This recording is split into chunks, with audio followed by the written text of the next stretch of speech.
Ràdio Vilablareix presenta La notícia positiva, de la mà de Rosa Anticó.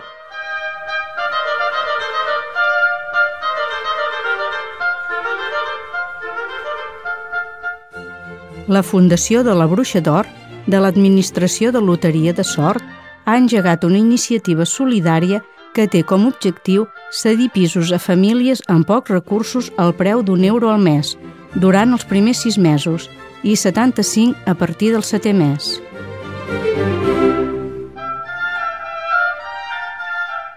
Per accedir al procés de selecció per ocupar aquests pisos, cal ser aturat i tenir almenys un fill afectat d'una malaltia rara o de baixa prevalença, una causa en què Xavier Gabriel, el propietari de l'administració, fa anys que treballa. Fins ara, la bruixa ha rebut més de 3.000 sol·licituds i 2 dels 16 pisos disponibles estan ocupats. Els pisos es troben en una promoció de nova construcció a Rialp i tenen entre 65 i 70 metres quadrats. Estan moblats i incorporen plaça de pàrquing i traster. La Fundació de la Bruixa d'Or vol ampliar l'oferta de pisos i espera que la seva iniciativa contagiï altres propietaris de pisos buits.